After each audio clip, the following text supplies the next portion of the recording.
tal? ¿Cómo le va? Bienvenidos a una nueva emisión de Impacto Económico. Yo soy Crismar Lujano.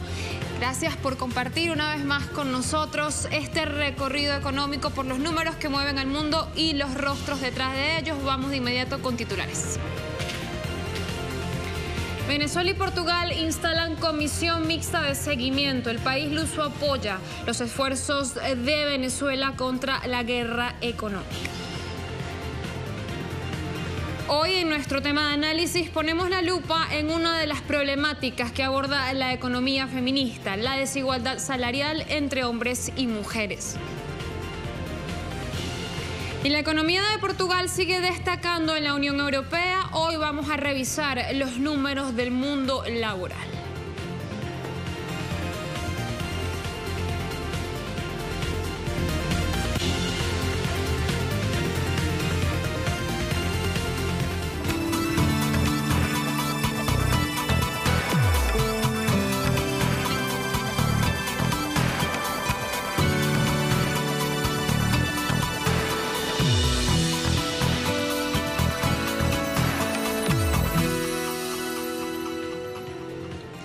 El canciller de Venezuela, Jorge Arreaza, recibió este lunes 8 de enero en la Casa Amarilla en Caracas al ministro de Negocios Extranjeros de Portugal, Augusto Santos, y dio por instalada entonces la comisión mixta de seguimiento con el fin de ampliar las relaciones bilaterales, económicas y comerciales entre estas dos naciones. Nuestra compañera Esther Yáñez estuvo allí, nos tiene los detalles entonces de lo que fue esta jornada. ¿Qué tal, Esther?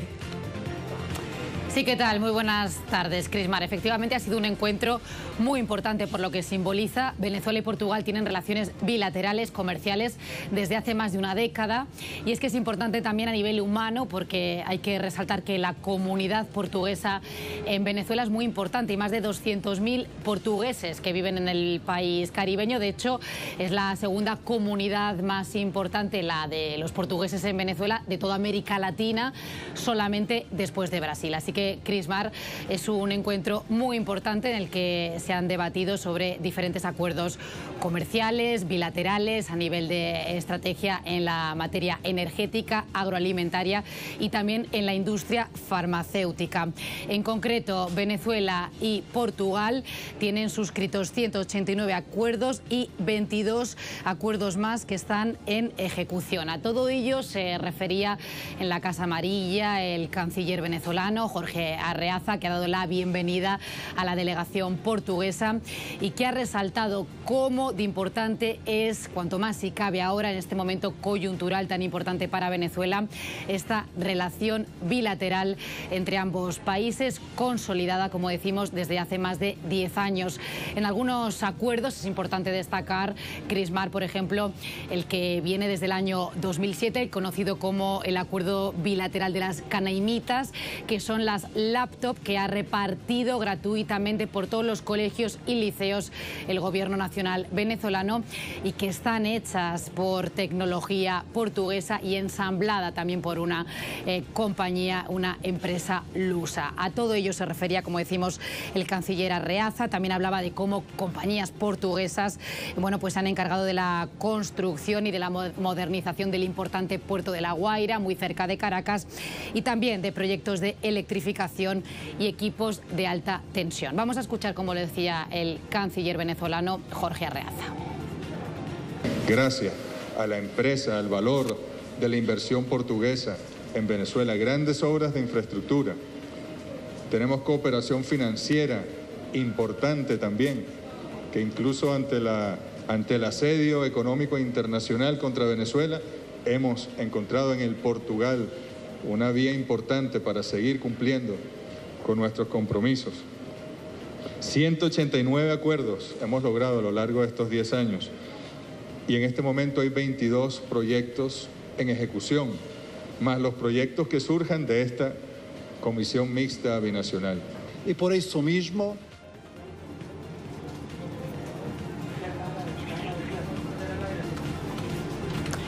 Sí, esto era lo que decía el canciller Arreaza y también ha hablado en este encuentro bilateral el canciller portugués, Augusto Santos, que señalaba que hay tres niveles muy importantes en estos acuerdos bilaterales, en estos convenios entre Venezuela y Portugal. Se refería a tres niveles. En primer lugar, el nivel humano, resaltaba sobre todo este gran nivel, este aporte humano que tiene Portugal en Venezuela, con esos más de 200.000 portugueses que viven en el país caribeño, y se refería también a los niveles político y económico, asegurando que, bueno, que Portugal en estos momentos, si cabe, debido a esta coyuntura de asedio económico contra el país caribeño a la que se refería el canciller Arreaza, bueno, pues Portugal, si cabe, en estos momentos está todavía más con Venezuela y ha mostrado toda su disposición para, bueno, mostrarle, si cabe, más acuerdos comerciales en lo que se refiere a materia de importación agroalimentaria, en materia de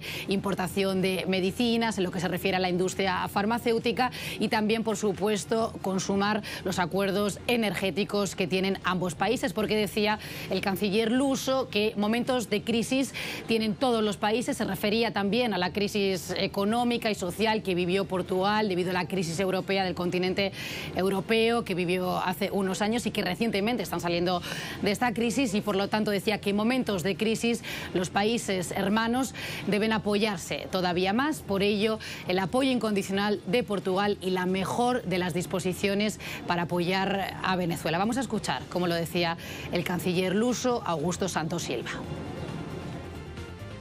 Mismo, la relación económica entre los dos países, la relación entre las dos economías ha progredido en los últimos años.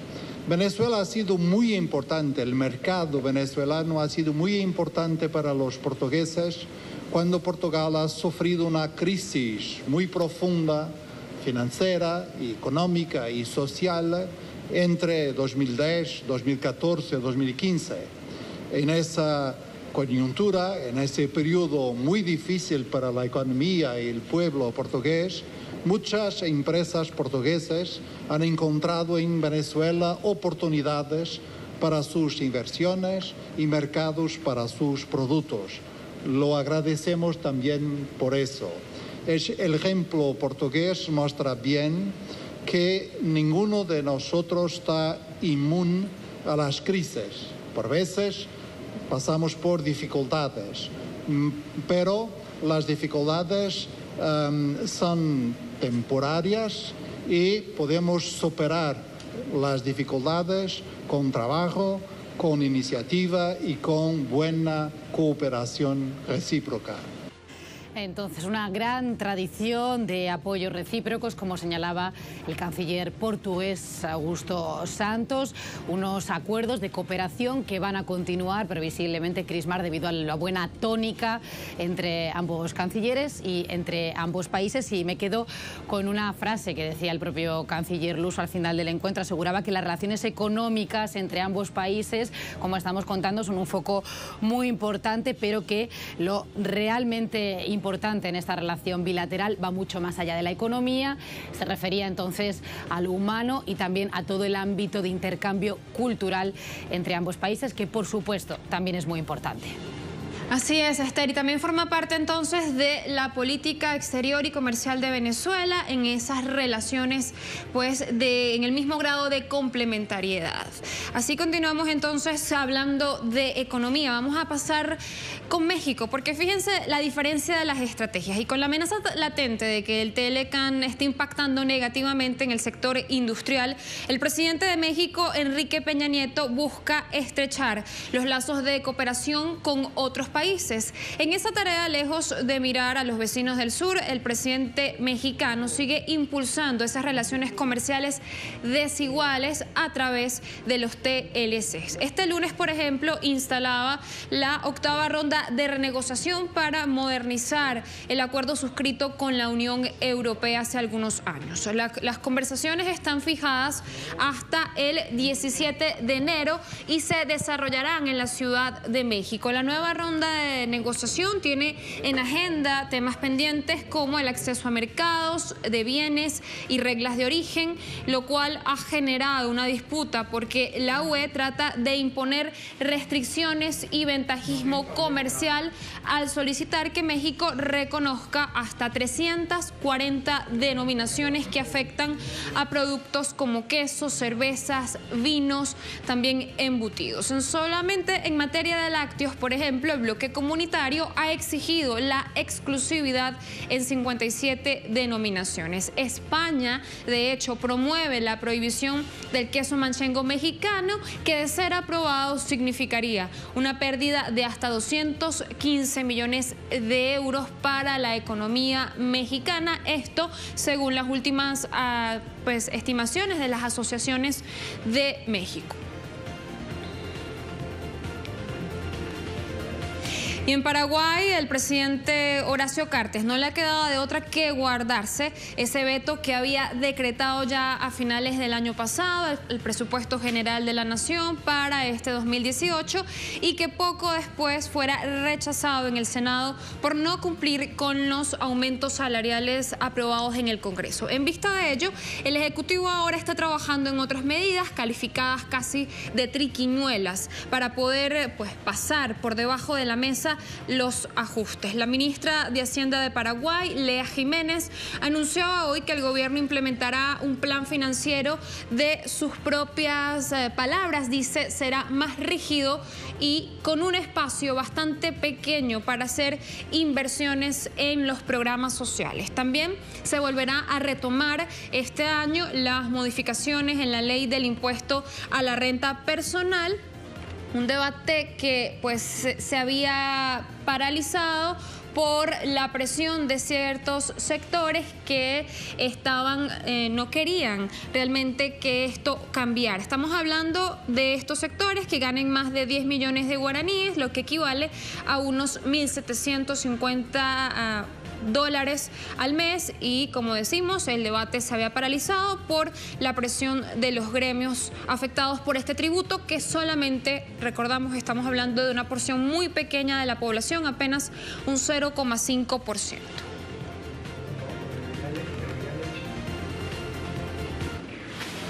Con esta información vamos a la primera pausa en Impacto Económico. A la vuelta estaremos revisando una de las problemáticas que abarca la economía feminista. Estamos hablando de la brecha de género y de la brecha salarial, sobre todo entre hombres y mujeres. Al regreso.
A pesar de que en los últimos años ha aumentado la conciencia acerca del nivel de gravedad y la extensión en la relación a la violación de género o a la violencia de género, este concepto se encuentra aún todavía asociado casi únicamente con la violencia física. Sin embargo, la violencia de género es un fenómeno muchísimo más amplio y multidimensional y que a la fecha permanece relativamente ocultas o invisibilizadas y por tanto se hace poco o nada para combatirlas. Entre ellas se encuentra la denominada violencia económica y sobre esta modalidad los ejemplos son infinitos, pero hoy algunos hacen más eco que otros y lo vamos a reportar justamente de inmediato. Tenemos entonces a Público.es, aquí tenemos el titular del día y del tema. La responsable de la BBC en China renuncia por la brecha salarial entre hombres y mujeres. También El País de España lo reseña, la delegada en China de la BBC dimite por discriminación salarial sexista. La propia BBC lo dice, la destacada editora de la BBC, Carrie Grace, deja su cargo por una persistente desigualdad de género en los salarios de la corporación británica. Decimos entonces que la responsable de la BBC en China anunció que abandona su puesto debido a la desigualdad salarial entre hombres y mujeres que existe en la cadena de radio-televisión pública británica. Grace lamentó que la información sobre nóminas que presentó la BBC hace 6 meses revelase no solo que los presentadores y directores cobran más que las mujeres, sino que hay una diferencia indefendible entre el salario de hombres y mujeres en los mismos puestos de trabajo. La cadena británica, recordamos, presentó en julio pasado la lista de empleados con salarios anuales superiores a los $200.000, en los que, por supuesto, esta periodista no aparecía y que le permitió además descubrir que 2 responsables internacionales ganaban al menos un 50% más que 2 mujeres en puestos similares en la misma cadena.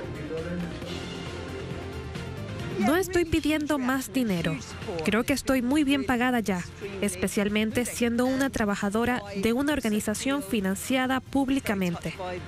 Simplemente quiero que la BBC acate la ley y valore a los hombres y a las mujeres por igual.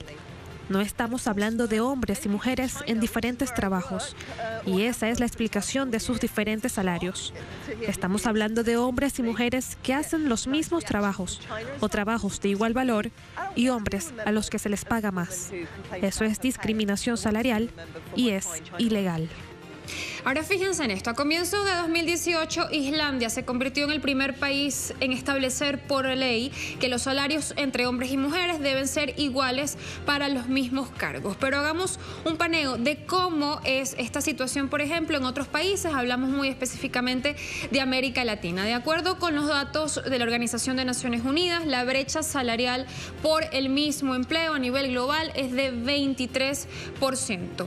Ahora, según el estudio del Banco Interamericano de Desarrollo, considerando la misma edad y el nivel de educación, la diferencia salarial promedio entre los géneros en la región es de 17%. Esta cifra indica entonces que América Latina está mejor posicionada, al menos que la media global. Ahora, según el informe sobre brecha salarial para 2017 del Foro Económico Mundial, el país mejor posicionado en América Latina es Nicaragua, que se ubica de hecho en un buen puesto, el número 6 en el mundo de 144 países. De la región le siguen Bolivia en el número 17 y Cuba en el número 25.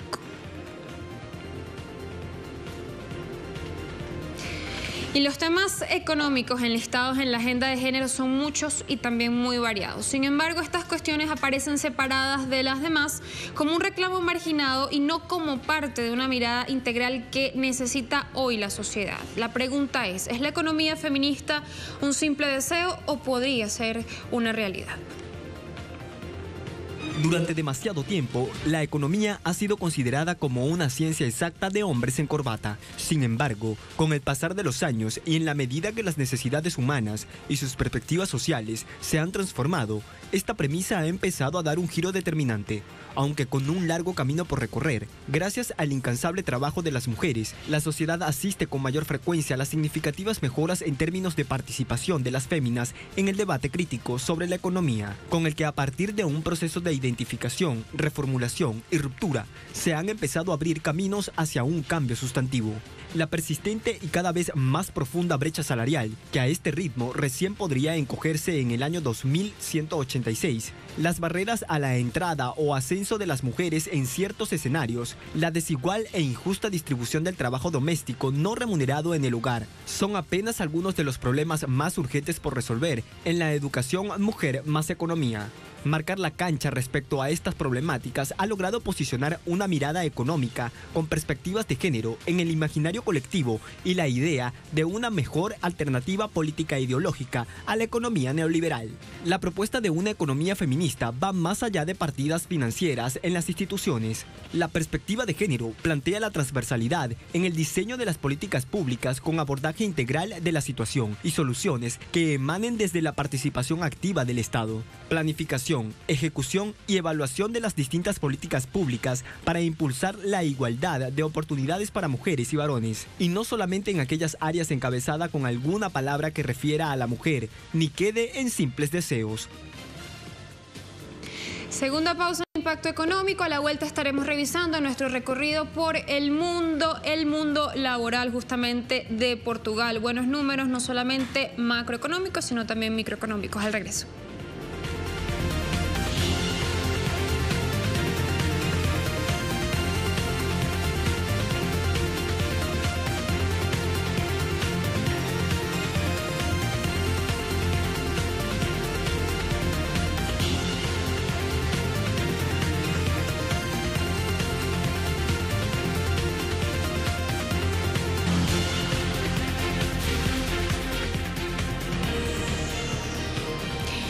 Si esa premisa de que un buen mercado laboral es reflejo de una economía sana, parece que a Portugal está gozando de una buena salud, y así lo confirman los datos publicados hoy por el Instituto Nacional de Estadísticas de este país, en el que se indica que el desempleo bajó al 8.2% para el mes de noviembre. Hablamos del mínimo desde el año 2004.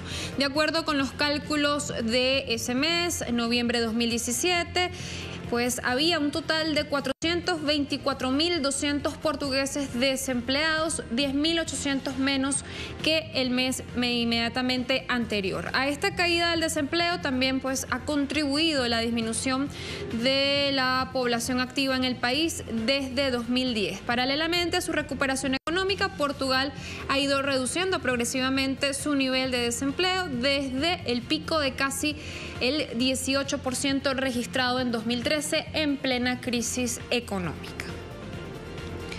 Claro que no ha sido magia. El Ejecutivo Luso se ha podido deslastrar de la vigilancia continua del comisario europeo, con la implementación también de algunas medidas para continuar avanzando en la recuperación económica y por tanto laboral. Hablamos de que se han implementado, por ejemplo, un aumento del sueldo para los funcionarios públicos que se producirá en 4 fases, un 25% a partir de este mes, enero 2018, otro 25% en septiembre, y hay 2 alzas más pautadas para el año 2019, estamos hablando de mayo y de diciembre. Por su parte, el desempleo, finalmente el Ejecutivo Luso va a poner fin a ese recorte del 10% en el subsidio de empleo cuando se agotan los 6 meses de prestación y que había afectado tanto a los bolsillos de los ciudadanos portugueses.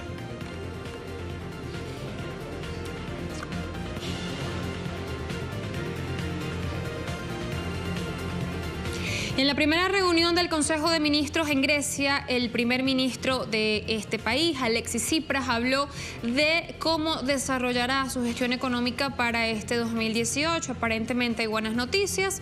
Se va a evaluar un programa de rescate sin medidas adicionales para los ciudadanos. Claro que son promesas, porque la pregunta realmente es qué tanto espacio le va a dejar la cuadriga europea a Tsipras.